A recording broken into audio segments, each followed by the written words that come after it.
Hi, we'd like to thank you for tuning into the World Boxing Review radio show. My name is Aaron Snowell. They call me the Hall of Fame trainer of champions, and we travel the world for past, present, and future stars. And coming to you live from chilly, cold Tampa, Florida. And we're going to deep freeze Rochester, New York, with the vice president of the Rochester Boxing Hall of Fame and also vice president of the Boxing Hall of Fame, who's profiling George Foreman this morning. Mark Irwin, welcome into the World Boxing Review. How you doing, Mark? Good, Aaron. Good. It's good to be back. Hey, good to be back. I've had some good shows there. I think Larry was on last week, and I caught it right from the beginning. So I think he did a good job talking about our class of 26, and you true to your word what the show's mission is. The boxing stars, the past, present, and future, and we were talking about doing a show today, and I tend to go more towards the fighters of the past, but I know he seems like a recent fighter to me, but maybe to some of your younger viewers, he doesn't. The great Big George Foreman. He passed on just a little more than a year ago now at this time.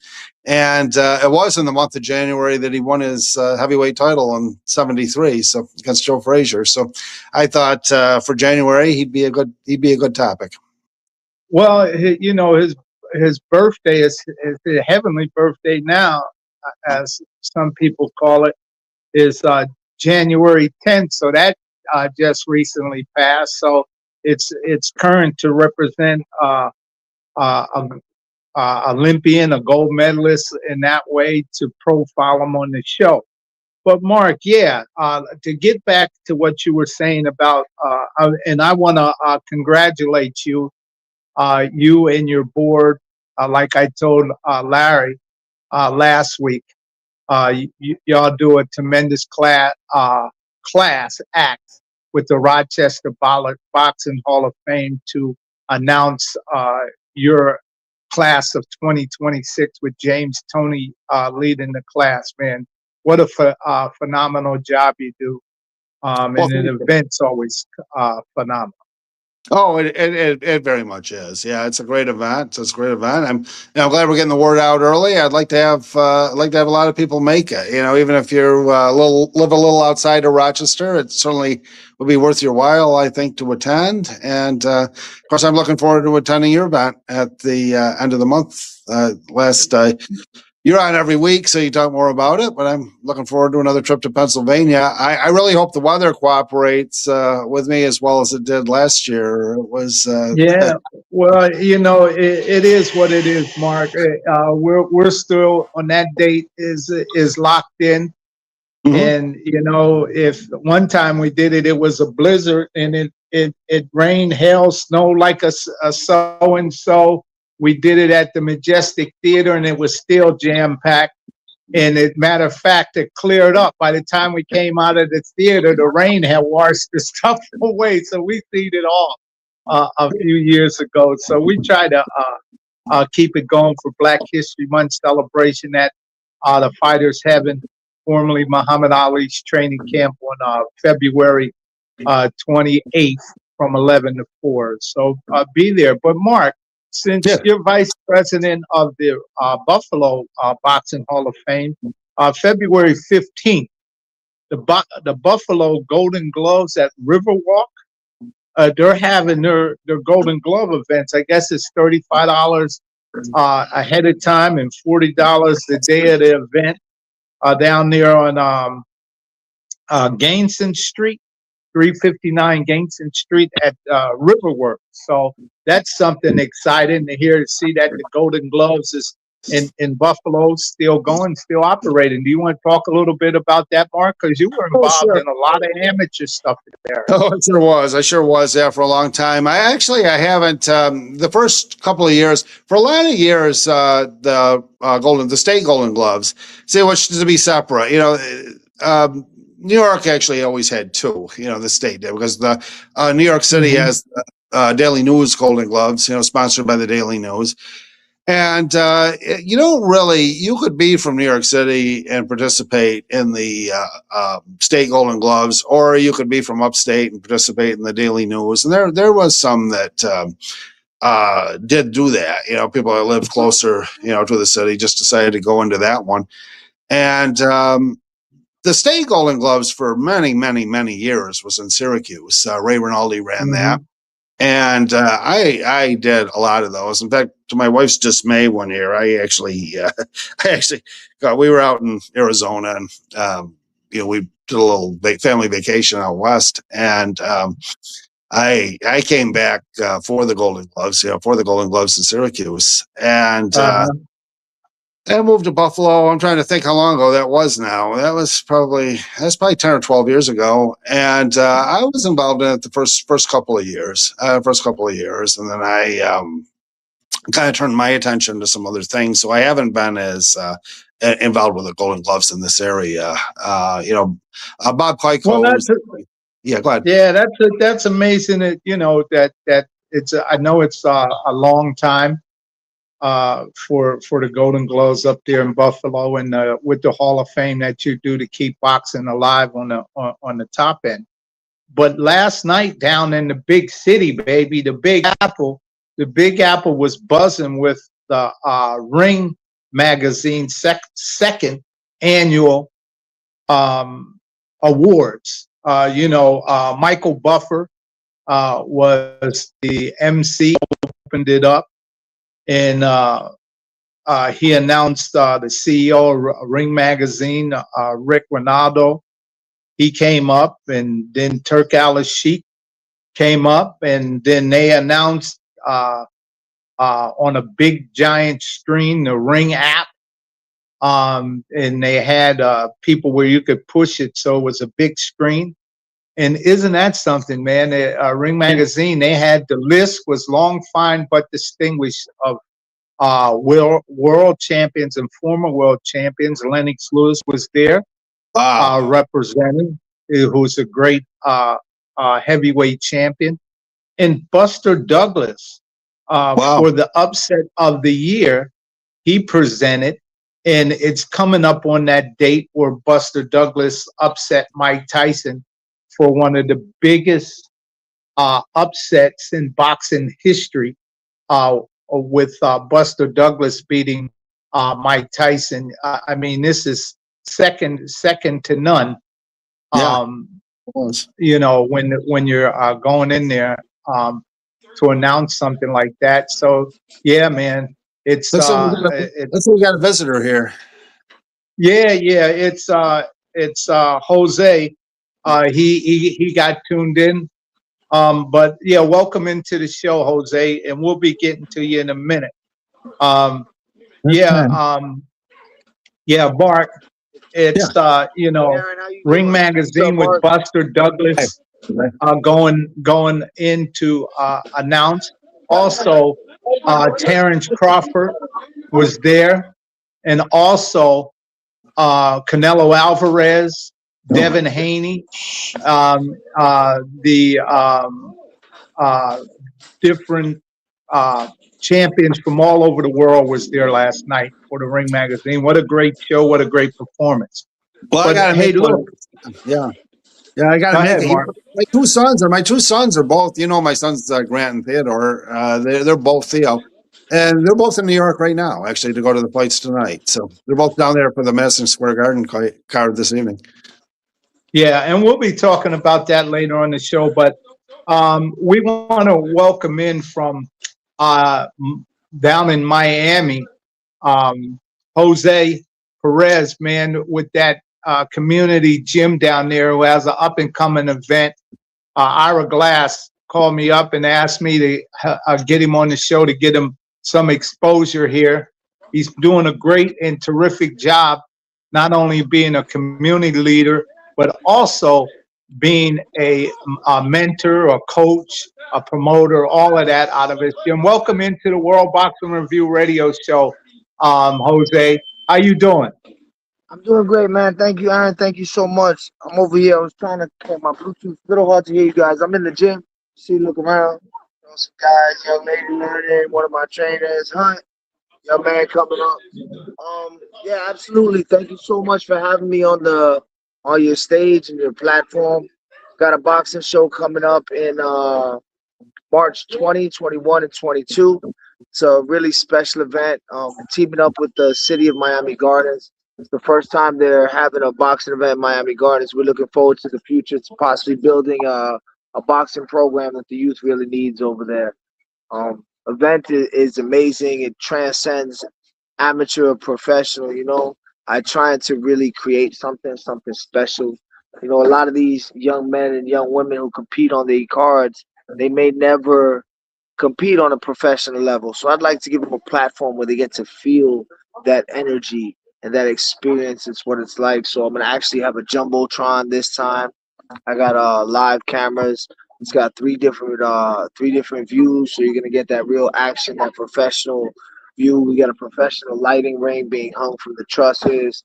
Have live broadcasters, including Roman Rodolfo, former NABF champion David Estrada. He was 2007 Fight of the Year with Kermit Citron. He fought Shane Mosley, Andre Berto, Jose Luis Carras. So real professionalism over there. Frankie Ariola is going to be with Media TV, and they're going to be doing post-fight interviews. So we got really great things going on, as well as the actual population of the boxers that are going to be on the event. So I have boxers coming in from Ohio, South Carolina, Texas. Wow. It's so the date for this is March 20th through the 22nd. So is it a 3-day event in March that you're having? Yes, sir. It's a 3-day event. It's a 3-day show. It's not a tournament. So that means these guys get a chance to fight 3 days, whether they win or lose, depending on how the matchups go and how many guys I have. We already have about 55 matches set for the show. Pre-matching from, like, these guys are coming in from all over. I got 5 ladies and gentlemen, that boxers that are ranked in the top 10 of the United States, USA Boxing. USA Boxing is the organization. I'm sure you guys know, but in case some of the audience does not, USA Boxing is the sanctioning body of all boxing in the United States. They sanction the Olympic boxing as well as the world boxing. Amateur boxing. Yeah, amateur boxing. Yeah, Jose. Yeah. US boxing is the amateur, right? It is actually established by Congress. It is the governing body for every drop of amateur boxing that takes place in the United States. Perfect. That's something I didn't know. You taught me something, Mark. Thank you. Okay. Well, I was chief of officials for a lot of years. Yeah, Mark was the chief of officials for a lot of years. But this event, you're saying, is some of the elite amateur boxers traveling from South Carolina, Texas, Ohio, Georgia, and you even got people coming out of the country, in the country, from the Bahamas, including 5 athletes currently ranked in the top 10 of USA Boxing. Man, this is an amazing a tournament that you're having with this kind of look, and the people that you mentioned in the telecast. This is going to be something exciting, man. What else? What's the cost to get in? Is it a donation, or how is it? Where can people get tickets, man?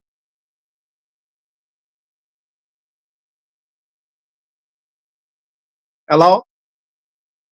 Jose? Yeah, he faded out. Let's see if we can bring him back in here. Okay. He went out. Let's see if we can bring him back in here. Let's add him to the stage. Yeah. Oh, there you go. Now he's back. Hey, Jose, try to stay in one spot because we're live streaming, and what happened, this is a glitch on you. Okay. You got it. You got it. My apologies. Yeah, that's all right. And whoever's around you, if they're listening to the show, tell them to cut it off. They can't listen, else we'll pick it up. Okay. There you go. Better? Okay now there you go. All right, perfect. So the last I heard was where can you get tickets? As of right now, they're going to be on Eventbrite. I don't have the link. However, I will forward to you, and possibly we can add it later. To make sure, since I'm working with the city, we got to make sure we work everything in line, organized. We got to go through the red tape and do everything that way. And I want to commend you, Jose, for what you're doing. For what you're doing, working with the city of with the gardens down there. You have a Congress or a council person that you have teamed up with you that's helping y'all with this gym and everything, man. Talk a little about that. Yeah, so the gym has been in business for 11 years. I've owned the gym since 2014. That's when I opened it. Sole proprietor.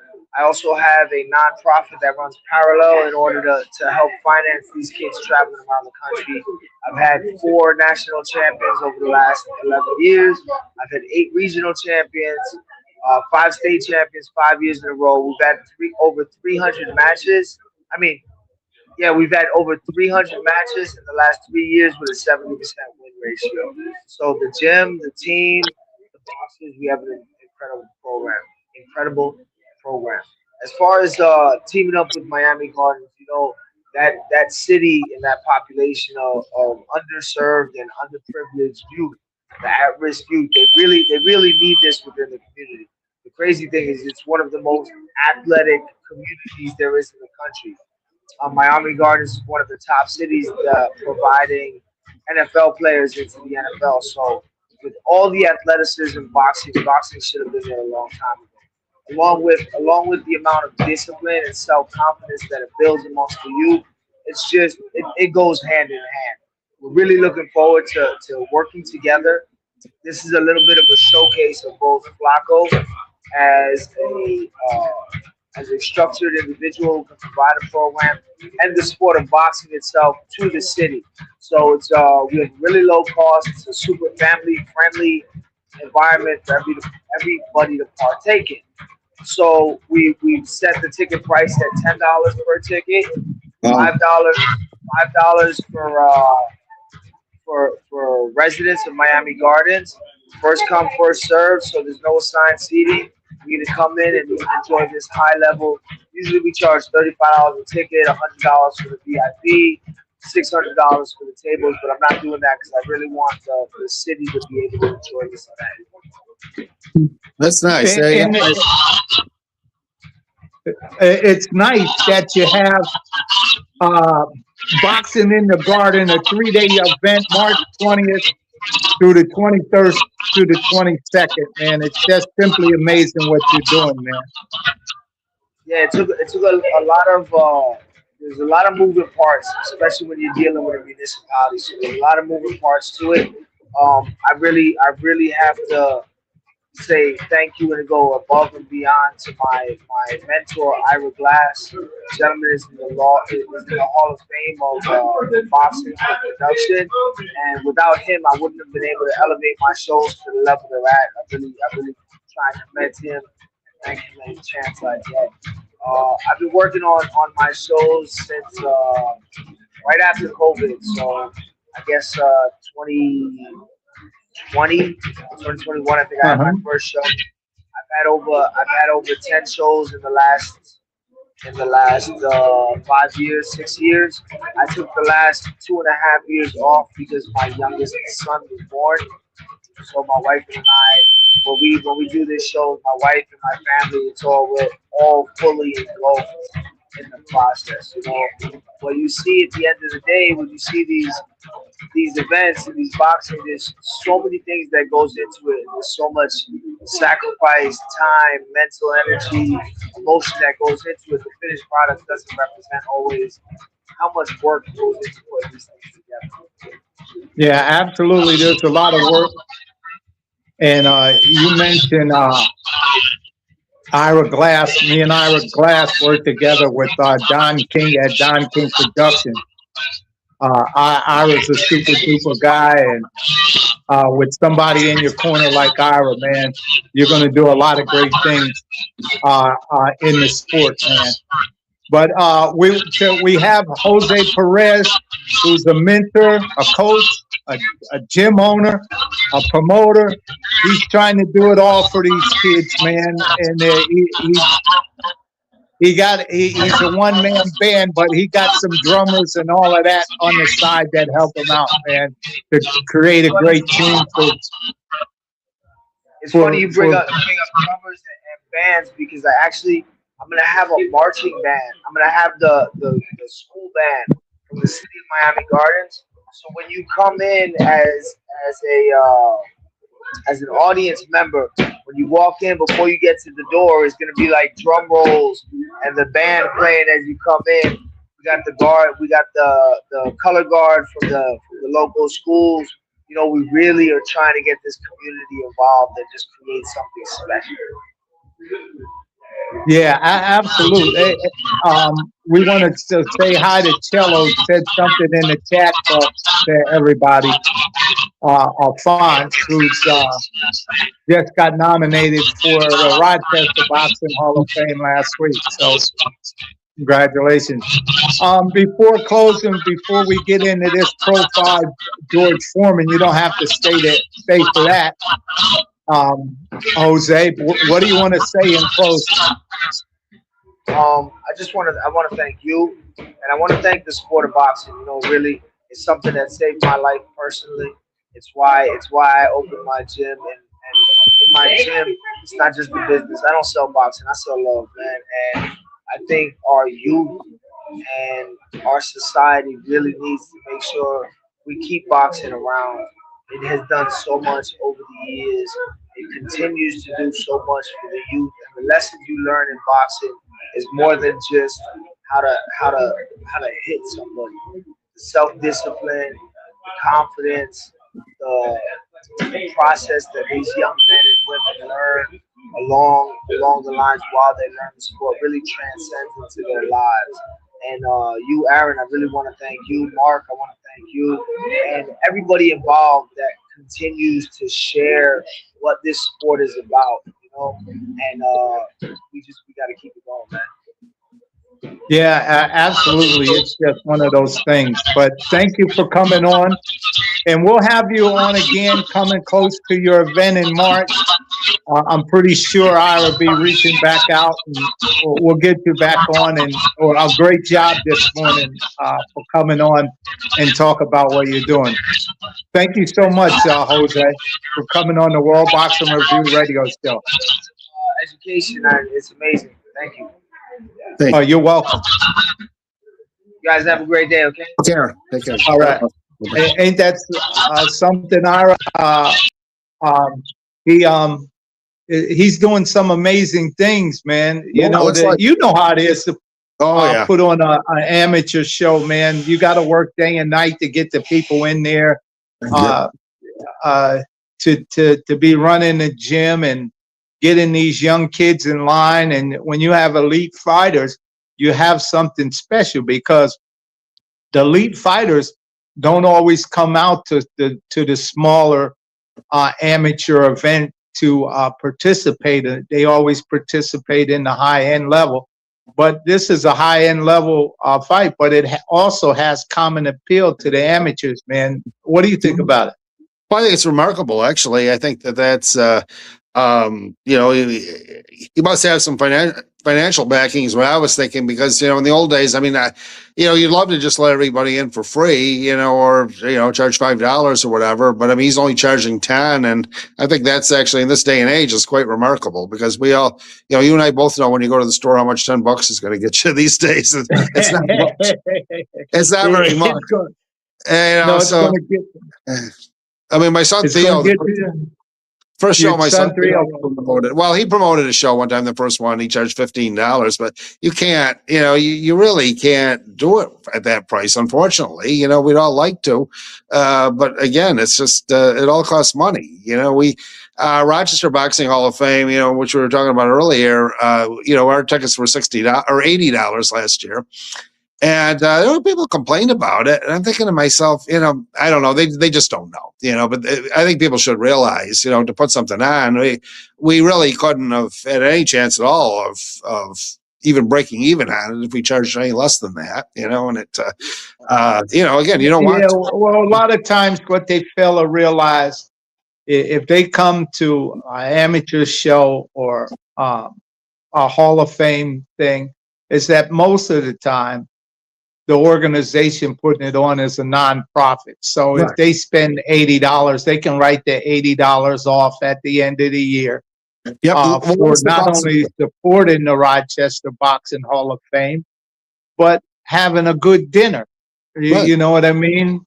That's a great there, yeah. and get the a night of entertainment, get this meet and greet, some well-known boxers and things like that. It's a wonderful night, and people attend, and I believe they're going to come out in alarming fashion in October to attend, just like in March for this event. And we're going to keep pumping Jose up here, Perez, what he's doing down there in the greens, in the garden. I really do wish him the best. I really do wish him the best. Yeah, I was listening to that, and wow, it sounds great. And again, I was just, I hope, people that are in the area come out, because it's definitely, if you like boxing, it's definitely worth supporting. And amateur boxing really is a lot of fun. It's even just purely as a spectator, it's a very enjoyable sport. The fights, the fights aren't as long, they aren't as long, but you have a lot more of them, and they keep coming at you, and it's a very fun, it's a very fun event. I hope it's very well supported, and I hope he does well. Yeah, I think he will. With Ira and them, they start really pumping the media up. It's early, but he's getting it out there, and I think that it'll all come together. But hey, look, Mark, we're here this morning on the World Boxing Review to talk about a great fighter named George Foreman, man. Let's get into it, man. We had started early just to fill people in, but talk about where George Foreman was born at and how he got into boxing, Mark. Well, he grew up in Houston. I don't think he was born there, but he was born nearby and to Houston, and grew up in Houston. And he had a sometimes difficult childhood. He in some of his books. Well, actually, I brought his two the biographies. One's more of a spiritually based one. It was God's in My Corner, and the other one was by George. But I think he became such a beloved figure. Such a warm figure later on in life, that people loved, and was a good spokesman for commercial spokesman and everything. But growing up, the first 15, 16 years, he was a pretty rough kid. He got into trouble. I had a little trouble. He did. Yeah. He always told the story. Forgive me. We were talking about it yesterday, and I said that I would like to say, because it was always good for a laugh, but it's kind of ironic too. He said, he was talking about when he was a bad kid. He said, one day he said he broke out like 20 some windows all over town, and just routine, vandalism. And police nowhere didn't see this at all. Went home, and then the next day he was walking up the street. He had a rock in his hand, and the police arrested him. So he said that day he hadn't broken out a window, but they got him the second day. So I have a suspicion that because of seeing him and the rock, they probably had a pretty good suspicion who had performed the previous day's damage. But anyway, he obviously he turned it around in his life a lot. But he got involved with the Job Corps. And that was, he was really one of their successes. Sergeant Shriver, who was the 1972 Democratic candidate for vice president, was one of the founders of the Job Corps. I think he was the leader of it for a time. And he actually went to the fight the night. He was actually there ringside the night that George won the heavyweight title from Joe Frazier. And he was, I think, very proud, to see one of his graduates actually rise to that level. So he but he did turn his life around. That's the thing. And boxing played a huge share. It's just thinking about just what Jose was just saying, there's just no counting. I mean, only God himself would know the amount of people whose lives that boxing turned around. What Jose was saying about the self-confidence, I just know from personal experience how true that is. I took a little stab at amateur boxing, my late adolescence, I would say, but I didn't do much, but nevertheless, as far as the self-confidence and whatnot, it definitely instilled a lot in me. And I look back with George Foreman, with a guy like George who had all that energy, and obviously if you're breaking out windows, you've got a lot of rage internally, and how he was able to channel that into something, constructive and worthwhile. And at the job court, George had dropped out of school also. He dropped out of school while he was at the job corps. He ended up getting his GED that put him on a path. And plus, that's where he picked up boxing.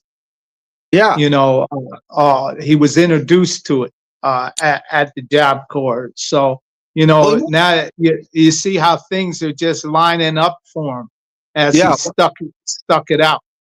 He moved out to Haywood, California, with a job corps. I think they got him out there, and I know Haywood. I used to live for a little while in Antioch, California, which was when I was living there. I worked in Oakland, and Haywood's kind of a suburb of Oakland, also, and he was out there, and that was one of his early nicknames. Yeah, that's actually the one I first remember, was the Haywood Hammer. Was before the Houston Avalanche. He went back to Texas, but that was where he was from originally. I don't think either one of them really stuck for that long. It was usually Big George, I would say. It was, or in his case, just George was probably sufficient if you were talking about boxing. I know there was other boxers named George, but he obviously enjoyed the name. He named several of his kids that, or some variation of it. And he became just a remarkable fellow. But he had a relatively short amateur career. I think amazingly short, actually. As somebody that worked in amateur boxing for a lot of years, I can't even, both of my sons had a lot more amateur fights, actually, than George did. He, when he went in the Olympics, he'd only had about 20. And still, nevertheless, went in the Olympics and tore through it. It wasn't just winning decisions either. In the final, he knocked out the Soviet fighter in the second round. And he first turned pro in January 26 in 1967. It was his first amateur fight, Big George.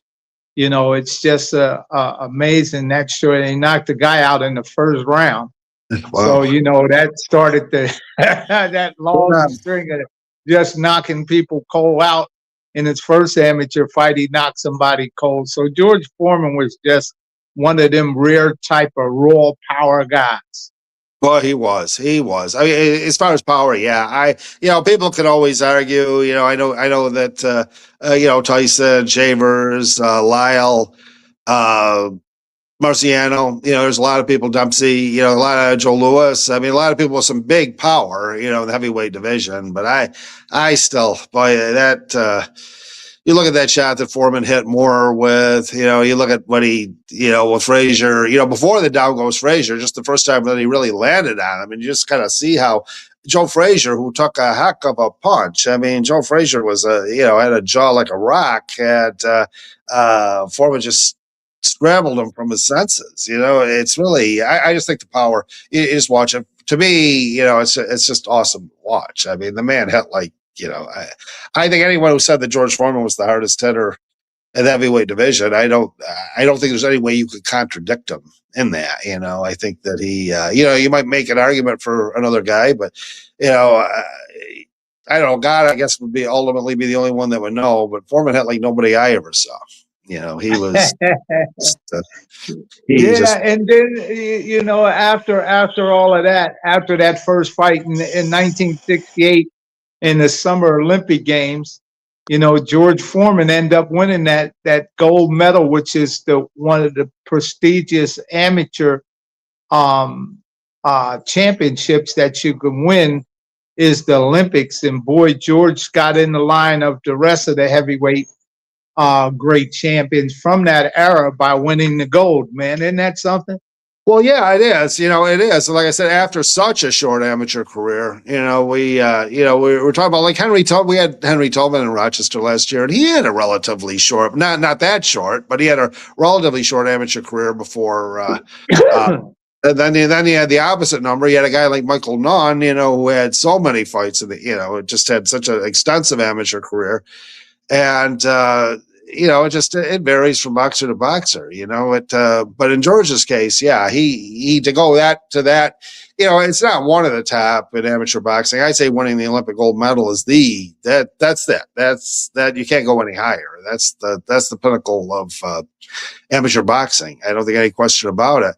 And when he won it, that year, I think everybody that's old enough or has read about it, knows about the '68 Olympics, that there were, there was, society was changing, times were changing. And George, I think very boldly, he showed his feelings about his nation. After he took off his gloves, he took an American flag, he walked around the room, and he showed his gratitude to our great nation that allowed him, a troubled kid to get to that, have that opportunity and go on the world stage, and really become somebody. And President Lyndon Johnson, a fellow Texan, actually had him at the White House shortly after that. And ironically, well, George always said that to him there was no real presidents after Johnson. He loved LBJ, I think, for that. And ironically, Johnson died the exact same day that Foreman won the title against Frazier in January of '73. Yeah. Yeah, and you were talking about when he picked Joe Frazier up off the ground with those shots, the uppercut.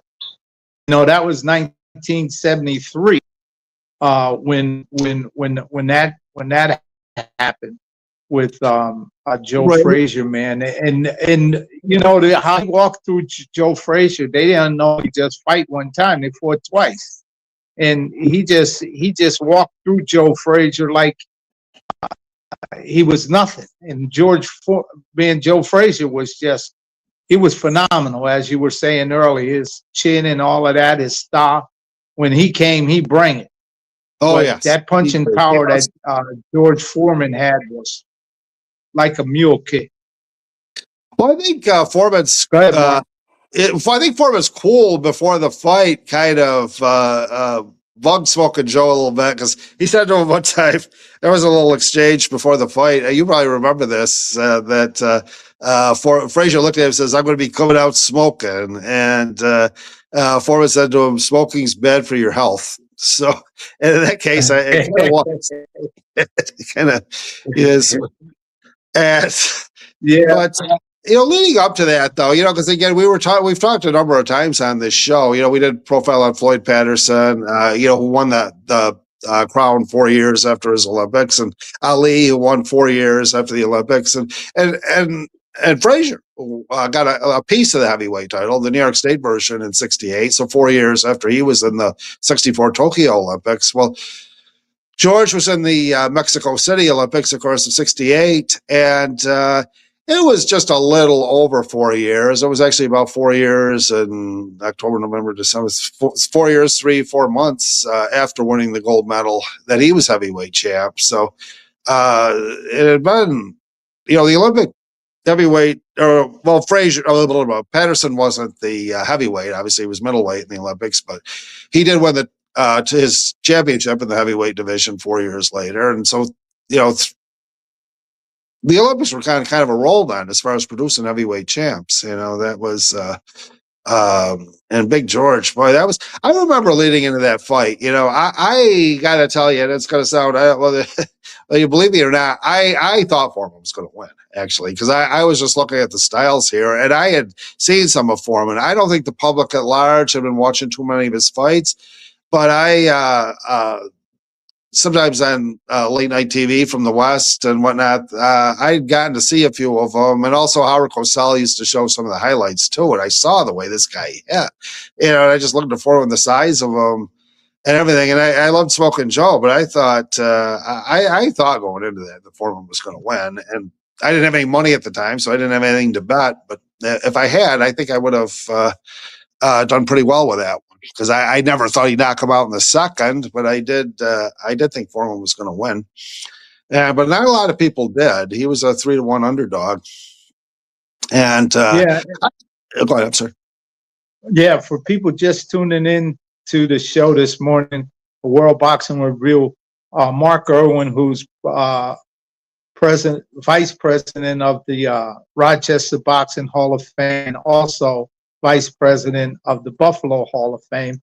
We're profiling a 2-time heavyweight champion, Olympic gold medalist, and also the grill master, other than Big George Foreman, man. Come on, Mark, let's get back up. Let's start where you picked up. We were at Joe Frazier, 1973. You were talking about those fights, and let's get in, 1974. You can talk a little bit about that Ron Lau fight, and those guys that he fought coming up to the Muhammad Ali fight. Man, he was annihilating people.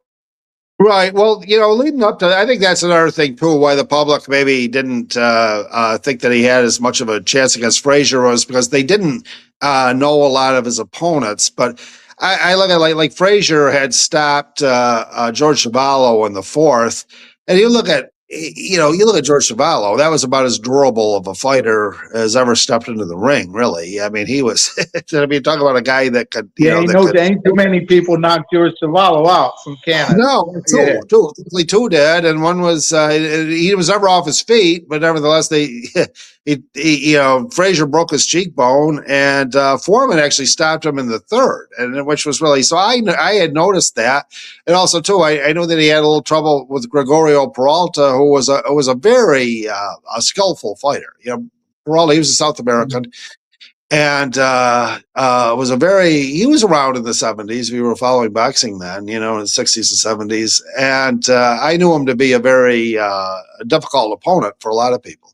And he took George the distance the first time, but the second time, Foreman actually managed to knock him out, the 10th and last round of that fight. So, yeah, I thought that he had a real good chance against Smokin' Joe. And then after fighting Frazier, obviously he wanted to, capitalize on the title a little bit. And he was on like Sonny and Cher. He did. But he wasn't really showing the personality then. He kind of like, to capitalize on the title, you got to kind of be able to go out and, interact and, on Merv Griffin and Mike Douglas and, the shows that were popular at the time. And he really didn't have his later on public persona then. So he took out a fight against Joe Roman, Joe King Roman, who recently got inducted into the Florida Boxing Hall of Fame from Florida, Puerto Rican fighter from Florida. And, the referee said, it was 100% mismatch. And, it really was. It really was. That kid never should have been in, it should have never been in with Foreman at that stage. But I don't think anybody can fault a fighter for taking an easy one. They all the champs did it. He had just beaten Joe Frazier, so he took the quick payday. But then his next one though, he got him with Kenny Norton, and I can remember, you probably remember too, there were a lot of people. Dick Young was one of them that thought that Norton had a pretty good chance in that fight, and based on what Norton had done with Ali. And it wasn't. They were wrong, frankly. He just, Norton gave it a, pretty even round the first round, but then in the second, Big George unleashed the hammer, and that was in Caracas, Venezuela, actually. And it was it turned into a mismatch, Yeah. In 1974, the great buildup, where everyone thought Muhammad Ali was going to get annihilated because of who George Foreman was and what that happened. That whole build-up, George Foreman ended up getting stopped by Muhammad Ali. Well, he was knocked And out actually. Yeah, it wasn't yeah, actually a stoppage. It was a full 10 count. I want to talk about that a little bit too, because there's always some things said about that aren't actually accurate. But yeah, that was actually quite a build up, and it was. I don't think it was quite the build up as for the first Frazier Ali, but it was close. It was close. I mean, it was the fight everybody was talking about, and it was the one everybody wanted to see. And remember too mhm. that the first Ali Frazier was in '71. The beginning of '71. So Ali didn't get another shot at his title, until the end of '74. That was delayed by about a month because Foreman had a really bad cut in training, and that but Zaire was not going to take any chance whatsoever that the fight was going to leave their country. They were staying there, so they informed everybody that, oh, you're staying right here, and in Zaire, and he. George complained about that a little bit, that he didn't get because of the cut, he hadn't been able to do as much sparring as he might have liked. But I don't think at the end of the day it would have made any difference. I remember going into that. You say everybody. There were a lot of people. Actually, Ken Norton was one of them. He'd fought both of them, and he thought Ali was going to win. There were people that thought that.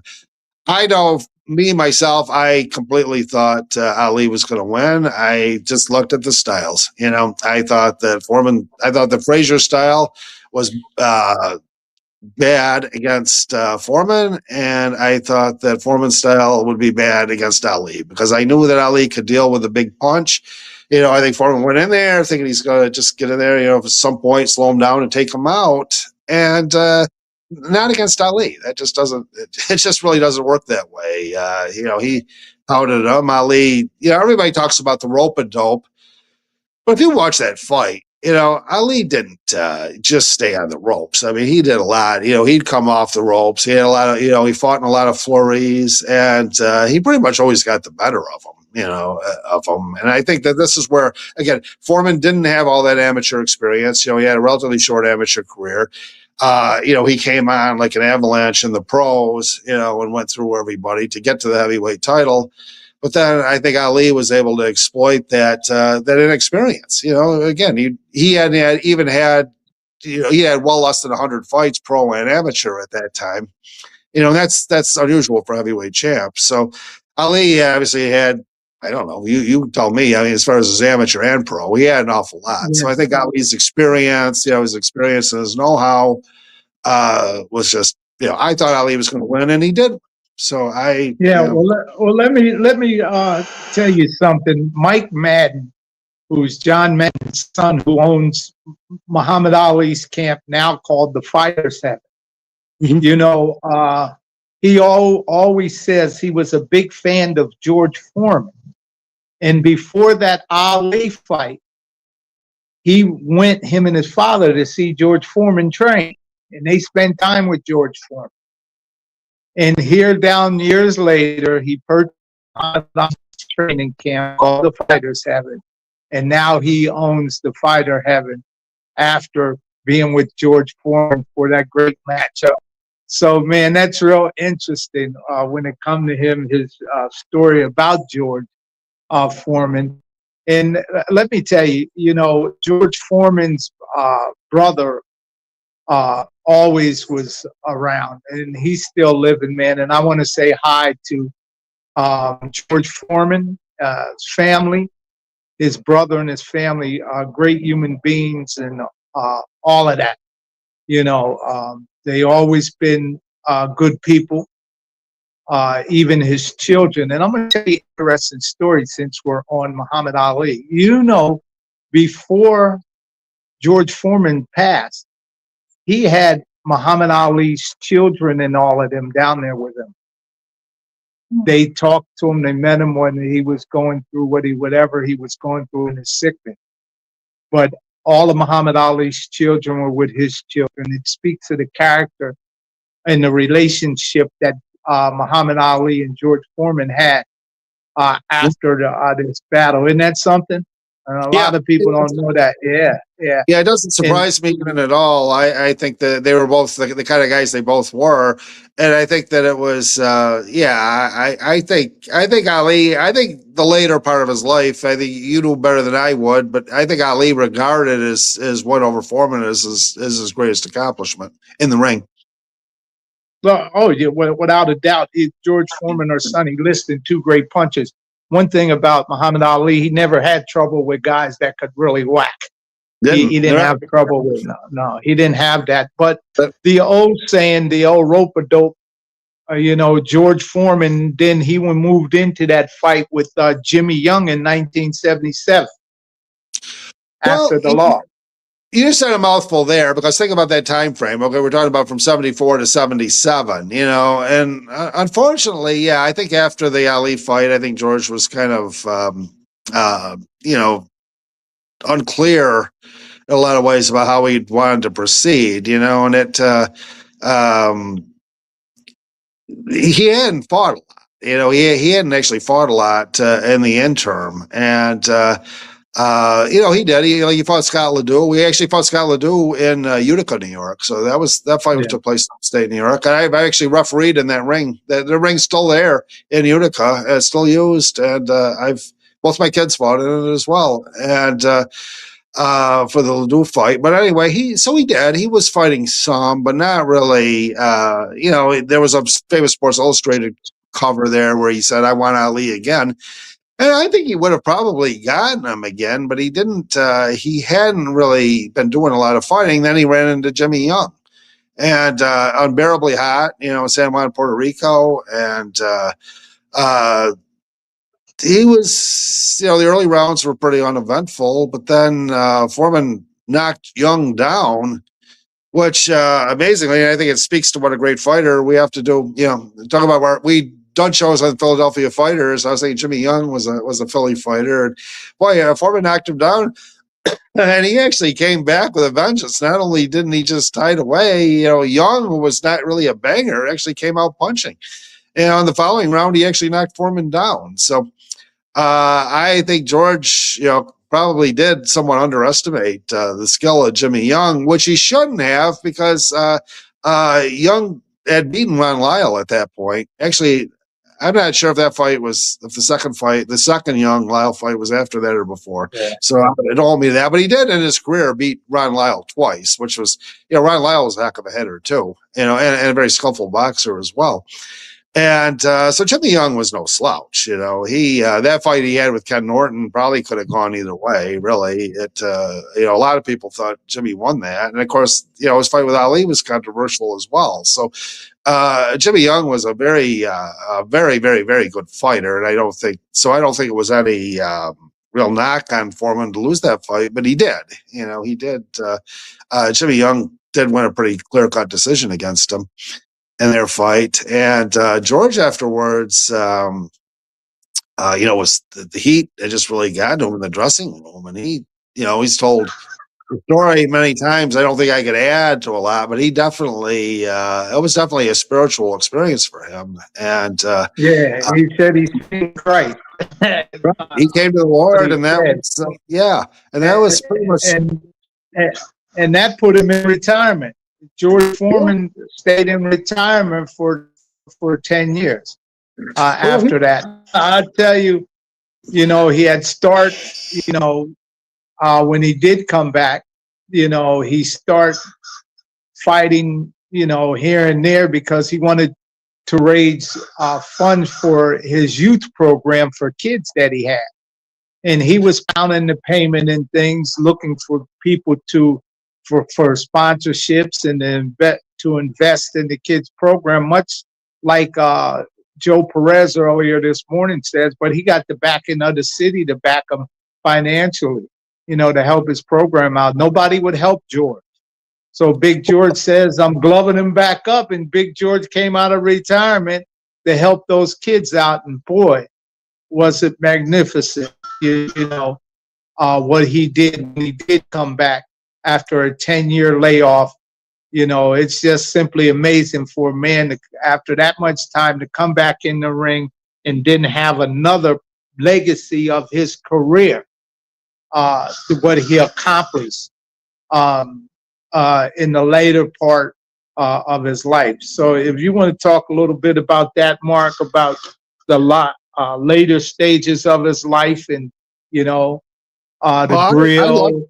I'd love to. He really became, yeah. I mean, he really, it was the second career. If he hadn't had that second career, I think he would have probably been down as kind of a curiosity. He retired at 29. He was 29 after the Young fight. So, and he appeared to have completely left it behind him. I mean, I know he was very active spreading the gospel, and he had a church that he preached at every week.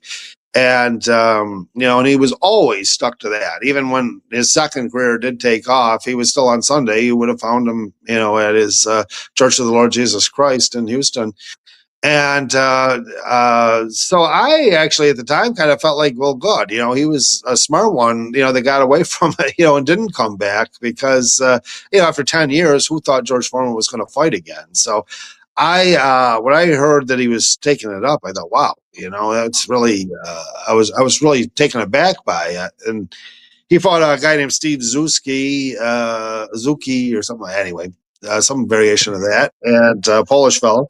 And I didn't have any knowledge of him. I heard about it. I thought, okay, well, it's kind of a curiosity. I didn't really expect it to go anywhere. But then he kept doing it. He was having the fights, and he wasn't fighting really big name fighters, although during that time period, he did. It's not fair to say that they were all second-rate boxers, though. He fought Rocky Sikorsky, who was a pretty good boxer. At one time was considered a contender. And a few other names you'd probably, fight aficionados would probably recognize. Hey, look, they're coming back to greatness. When you fight Evander Holyfield, when you fight Jerry Cooney, guys like that after a 10-year layoff. Hey, it's something amazing at that time and that age to be fighting guys who have youthfulness and that are on the top of their game. But George Foreman, for it, yeah, remarkable, truly remarkable, and I'd say pretty well unprecedented. I mean, he fought Dwight Kwawi. That kind of put him back in the news, and of course Cooney. But he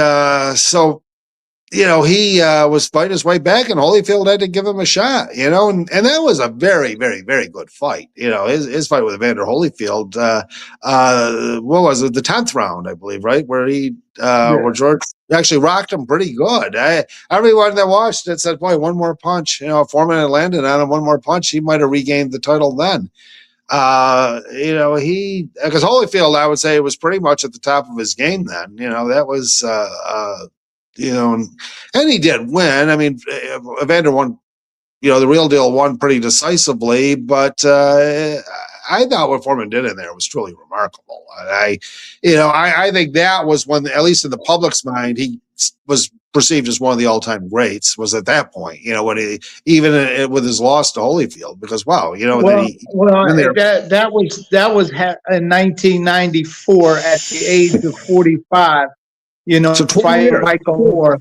The hardest punch in boxing to get away from is the old-fashioned 1-2 or a jab right hand.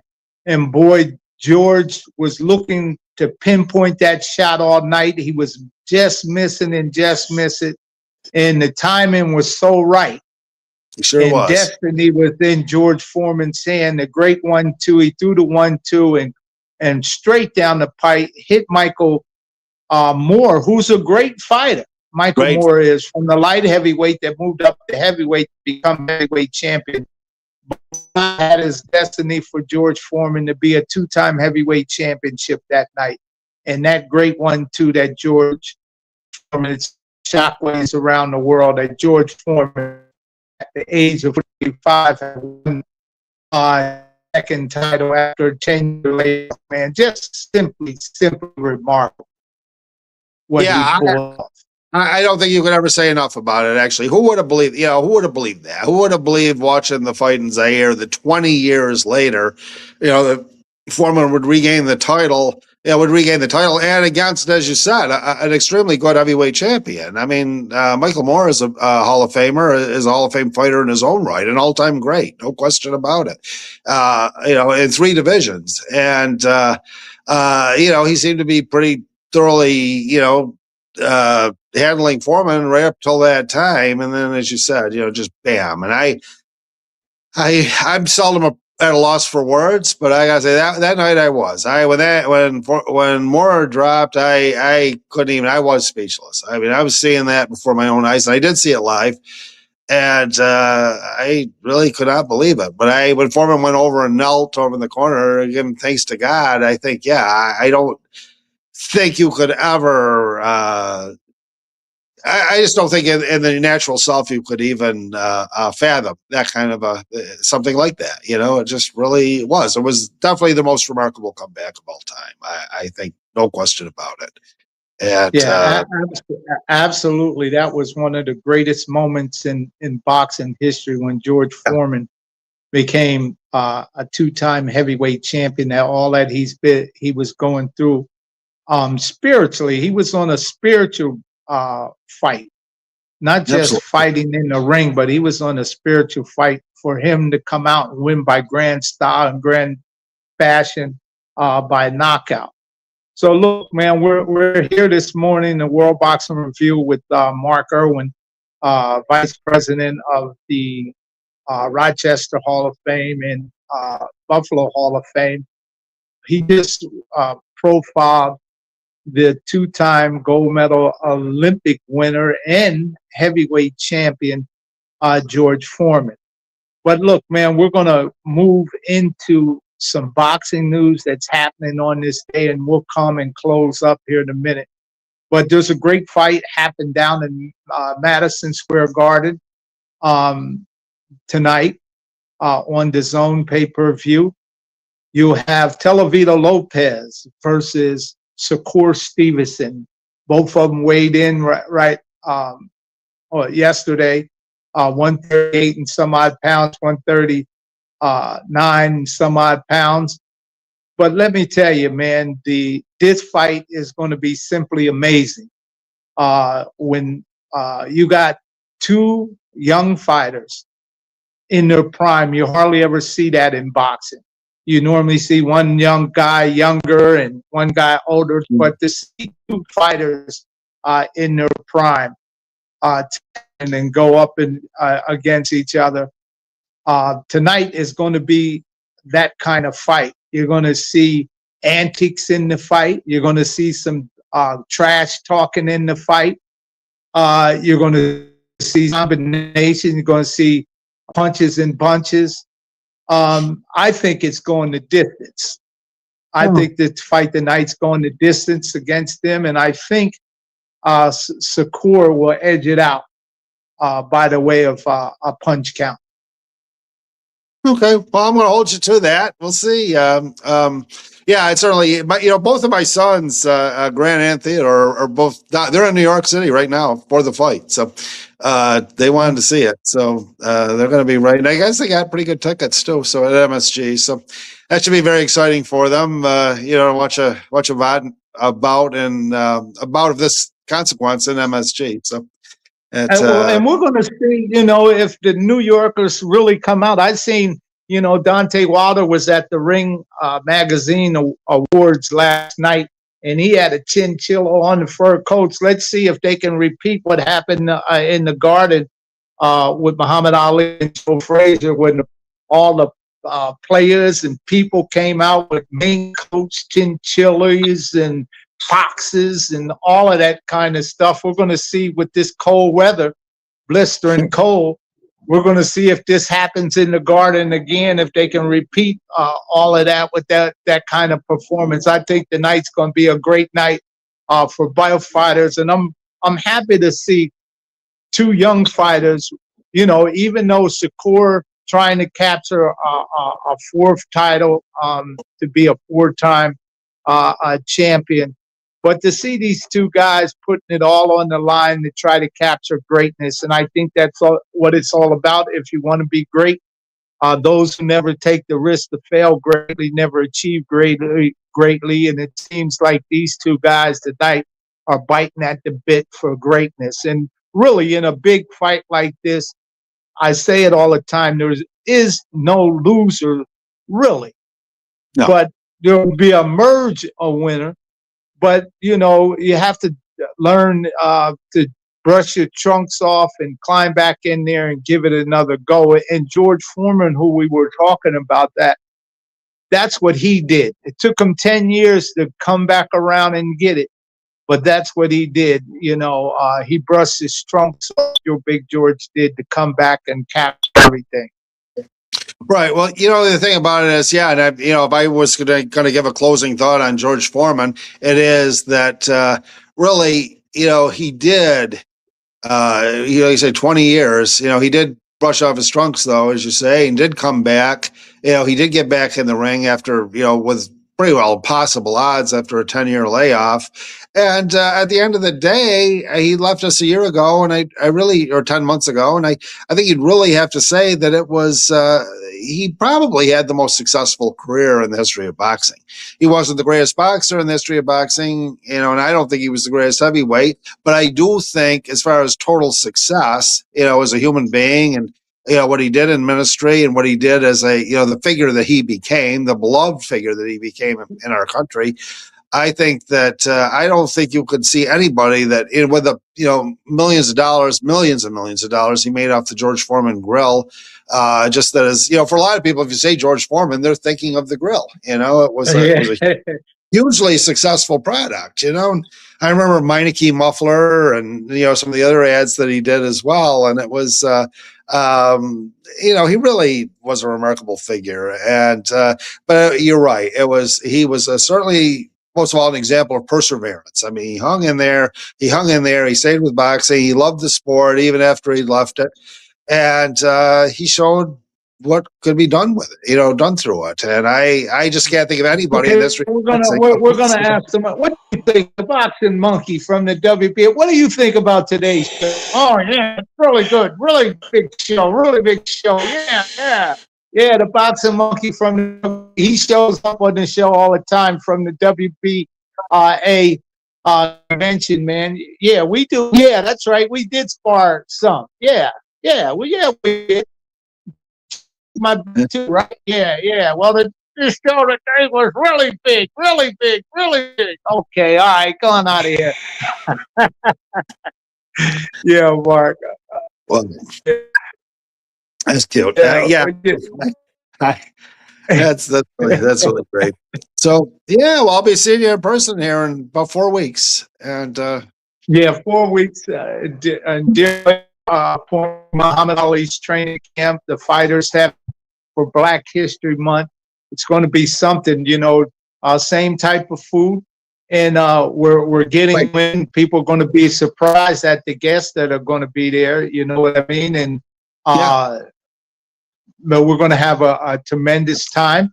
We're putting on a referee seminar. Tony Leaks and Harvey Dock are both doing referee, and you can talk and intermingle with them great fights. Both of them have refereed. And Lynn Carter, people are going to get a chance there to judge a fight after she gets done explaining fundamental basics of judging fights, and see if people can see how they do. Lynn Carter does a great job at that. And you, Larry, and Craig with the Rochester Boxing Hall of Fame, Indiana Boxing Hall of Fame, and many other Hall of Fame. They're going to be there. And this what makes this day special, is just to pay tribute and bring people together to honor great legends like Muhammad Ali and Jack Johnson. We're going to have Jack Johnson belt there. That's something new that's been added to the exhibit, and people are going to love some other things that been added. You know, the coaster that Larry had made, you know, with Muhammad Ali's gold medal. It's a coaster, and he made one with the logo for Jack Johnson exhibit. You'll be able to see that and all the artifacts and get some of that good home soul cooking. Oh yeah, absolutely. My parents, and we want to thank the NAACP of Schuylkill County. Also, our our sponsors that for the Islamic Center up there in Google County for in Salapado Square, African American Book Company that are sponsoring, and also you're going to be able to take a look. Gentleman has a collection of Muhammad Ali's books that were published up there. He's going to have that spread out, and you're going to be able to take a look at that. And also, what you're going to be able to do is get them good old-fashioned Girl Scout cookies, because she's coming back. We brought them all out for her and that local Girl Scout pack up there. And hopefully we can repeat it again for that Girl Scout club. That's what it's all about at the end of the day. We always must try to give back and help, because, I was a Boy Scout. The Girl Scout is something that is nice for girls to participate in, because it's character building. And that's what all of us are all about, Mark, and including you. It's about building the young characters up. My granddaughter's a Girl Scout, actually. My granddaughter's a Girl Scout, and she is selling the cookies right now at this time. So, it's something about them cookies, Mark. But hey, look, in closing, what do you want to say, Mark? Well, I just think, again, if some of George's family's watching, I want to say I greatly admired Big George, and it was just a great pleasure to come on and to have the opportunity to talk with him. And I was glad to hear about Jose's event coming up, and excellent show. Enjoyed it very much, and can't wait to do the next one. Yeah, absolutely. Hey, look, we'd like to thank you for tuning in to the World Boxing Review radio show. My name is Aaron Snowell. They call me the Hall of Fame Trainer of Champions. That we travel the world for past, present, and future stars. Thank you, Mark. Thank you, Aaron. Good night. Good day.